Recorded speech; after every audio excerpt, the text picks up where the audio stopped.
We're always told that language is what makes us human, our greatest gift. But what if it's also our biggest blind spot? Today, we're diving into a really radical framework for communication, one that goes way beyond human speech and tries to connect with all of life. And it all really boils down to this one single question. What if our ability to talk is actually a barrier, not a gift? What if the very thing we think elevates us is actually what isolates us?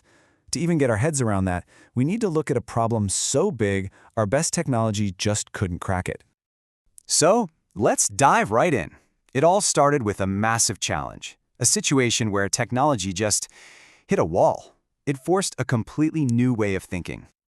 Okay, so picture this. Your mission is to find one specific spot in the entire ocean. The scale of that is it's mind-boggling, right? The ocean is way, way too big. And trying to build enough little robotic scouts to cover it all? Forget it. You'd literally exhaust the planet's resources just trying. It was a complete technological dead end. So, what do you do? Well, this is where the big idea comes in, a total paradigm shift. Instead of trying to force our technology onto the environment, the idea was, what if we collaborated with it? What if we asked for help from the billions of living things that already know the ocean inside and out? I mean, they live there. But how on earth do you even start that conversation? And that question leads us right here. To have that conversation, you have to totally redefine what communication even is. It means realizing that we've been trying to get nature to speak our language, when what we should have been doing all along was tuning into its wavelength. And here's the fundamental difference. Look, we humans are obsessed with words. Everything is centered around vocalization and shared language.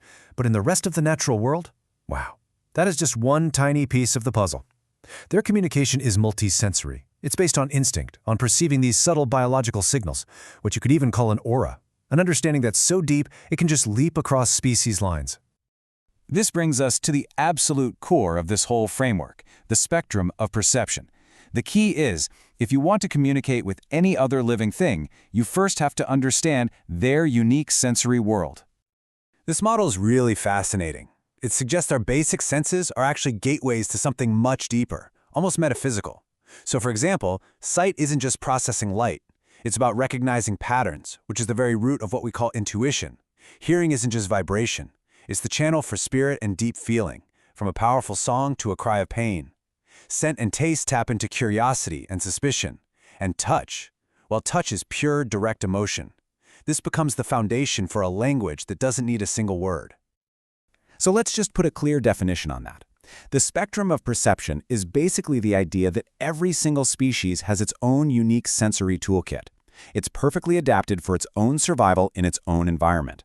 It's not better or worse than ours, it's just completely different, totally fine-tuned for what it needs. And you see this everywhere in nature. It's absolutely brilliant. Cats evolved that amazing night vision for hunting in the dark. Dogs live in a world of smell, making them incredible detectors. You go into the ocean, and whales and sharks rely on sound to navigate the deep, dark water where sight is useless. Birds and bees have this incredible internal compass for migration.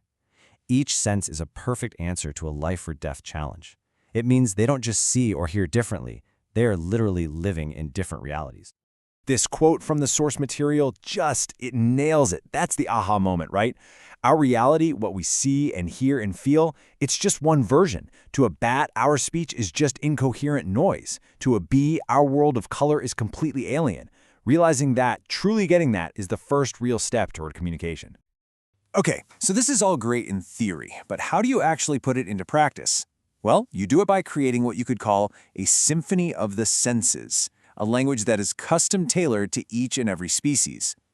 And here's the practical three-step method. First, you have to analyze and truly understand the creature's entire sensory world. Second, you interact directly with their most important senses. And third, you use concepts, images, forces, signals that they can actually understand from their own evolutionary perspective. So let's see how that works in action. For whales and dolphins, whose whole world is defined by sound, the language was auditory. Low-frequency sounds were used to convey serious, weighty concepts, like danger. Higher frequencies communicated lighter, more positive ideas. You're literally speaking their language, on their terms. Now let's completely shift from sound to touch. For a school of fish, they respond instantly to pressure and currents in the water. So the language for them was tactile. To signal danger, you increase the ocean pressure. To signal safety, you make the currents feel gentle and welcoming. It becomes a language of pure feeling. And it goes even further, to senses we barely even think about. For stationary life, like coral, which perceives the world chemically, the language was one of taste and smell. A toxic signal meant a threat. A nutrient-rich signal meant sanctuary. Every species got a message delivered in its own native tongue. When you pull all of this together, it leads to this really profound and honestly pretty humbling conclusion about our own place in the grand scheme of things. And here it is. This is the ultimate takeaway. Our gift of speech, the very thing that built our civilizations, has also, in a way, built a wall around us. By relying so heavily on words, we've forgotten how to listen with our other senses. And in doing that, we've isolated ourselves not just from nature, but often from each other. So I'll leave you with this final thought. If every single plant, animal, and organism is constantly broadcasting on its own unique frequency, a frequency built from sight, sound, pressure, and chemistry, what incredible symphony is happening all around us right now that we're completely deaf to? What are we not hearing?